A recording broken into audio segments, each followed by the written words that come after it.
We looked at it in your textbooks, your exercise books. So again, look through your notes. We also did some revision on it, some keywords, if you remember those. And we did this big sheet, if you remember that, which kind of outlines the changes that underwent the lives of women because of the First World War. Of course, we're interested in the impact of war, how it changes people's life, how it changes people's circumstances, and how great and significant was that change. Okay, let's think about and talk about the role of women before the First World War. Again, turn of the century, women were seen as very, very different from men. There was this notion or idea of the separate spheres. The man had his role as the breadwinner, as the person who went outside the home, earned the money to look after the family, whilst the woman was at home caring for the children and creating a nice home for the man. And women were generally seen as inferior, and this was reflected in the political scene. They had no vote. Of course, their clothing perhaps was a reflection of that. Again, the clothing was very constrained. Clothes went to the floor. Women were well covered. It was a kind of restricted lifestyle for many, many women. Okay, does this mean that they're inside the home, they can't escape, they're not working? No, of course not. Some women did work, primarily because they had to work to gain money. And this was predominantly a working class thing. Working class women, married women, would often work in factories, particularly in the north of England, in Lancashire, in the cotton mills or in the tailoring industries. They would go to work to earn money to support their families. In general, in principle, they probably earned less than half of what a man would earn. Again, that was seen as normal. Women were inferior to men. Did single women work? Yes, they did. The big, huge industry for single women during this period, of course, was domestic service. This was the heyday of domestic service, the turn of the century, before the First World War, the Edwardian period. Many middle-class and wealthy homes employed often many, many servants, your cooks, your cleans, your maids, your butlers, your chauffeurs, and they would live in with the family. And this was an occupation for a single woman. It was a route a single woman to earn some money. Other jobs that single women did were as nurses. That was seen as a female occupation, a caring occupation, and teaching, predominantly teaching of young girls. These were seen as acceptable routes for women into work. What about rights? What about political things in terms of women? Of course, they did not have the vote. They were seen as inferior to men. They were seen as lacking the judgment and the intellect to make a political decision. Did they swallow this? No, of course. We know this is, again, the big campaign to get the vote is during this period. First, the suffragists, led by Millicent Fawcett. Later, the suffragettes, led by Emmeline Pankhurst, who would take a much more hardline line. But both groups wanted women to get the vote. They thought that women should be allowed to vote. They took different approaches to try and get the vote. The suffragists would petitions, protest meetings, letters off to Parliament. None of it really worked. So for Emmeline Pankhurst and the suffragettes, they took a more hardline approach, and they were prepared to use violence, not against the person, but against property, chaining themselves to railings, etc. You know the story. Okay, both groups are determined to get the vote for women. Okay, war breaks out, 1914. How does this change the lives of women? In social terms, there are some changes. Yeah, women eventually come into the labour force as the men, eventually in their millions, go off to fight on the Western Front. The government needs to fill those places, and women are drawn into industries and into jobs that they would never have conceived of or never thought that they would be able to do prior to the outbreak of war. What kind of jobs are they doing? They're going into the munitions industry, which is the creation of shells and bullets. Of course, the army is using these things in their millions, so they feel a need to provide that material.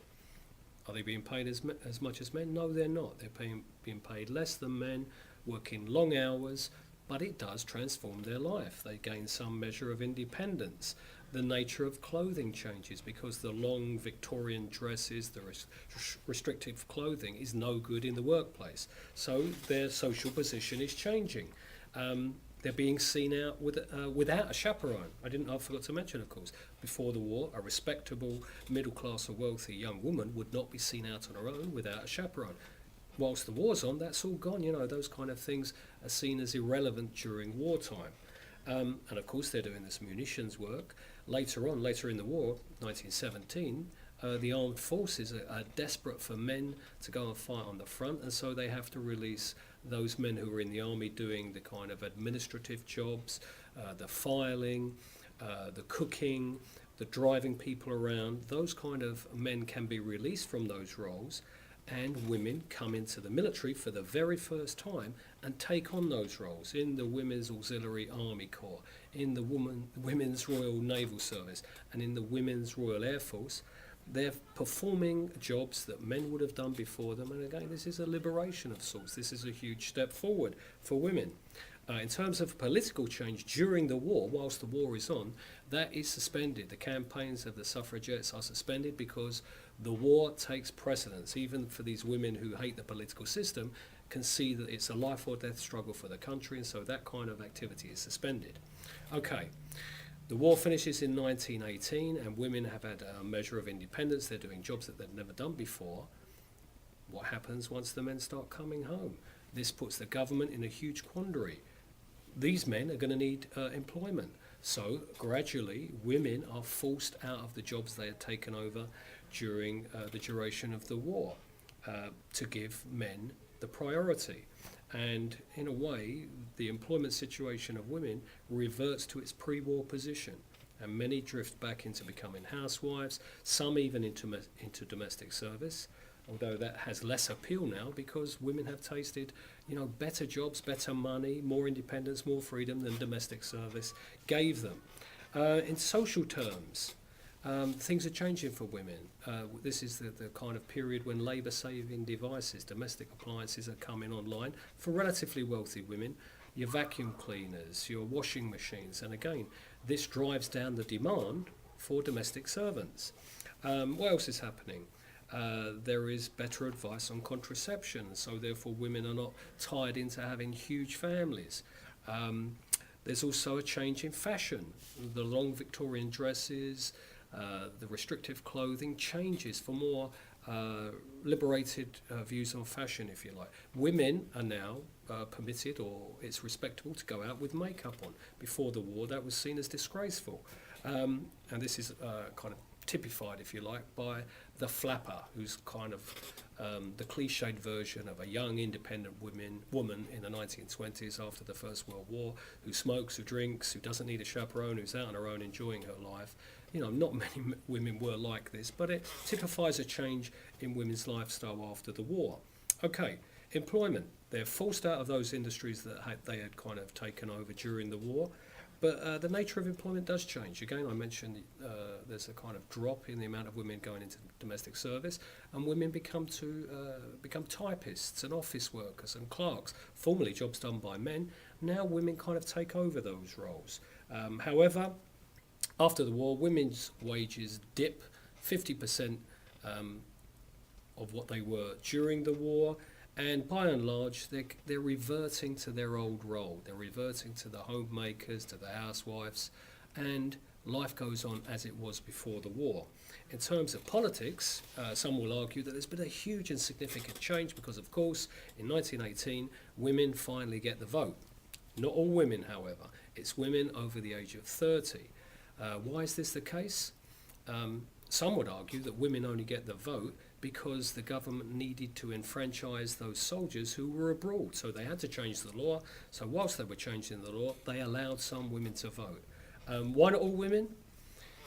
I think there was some fear and paranoia that women would only vote in MPs who were female, and there was a male fear that women would change politics. Eventually, all women would only get the vote some 10 years after the war in 1928. So if you're trying to answer a question, does the war significantly change women? In many respects it does, in terms of fashion, in terms of independence, in terms of gaining the vote for some of them. On the other hand, you could argue that things revert to the kind of pre-war situation after the war. Again, like most things in history, it's complicated. But just be aware of the facts, just be aware that women are doing jobs and taking on roles during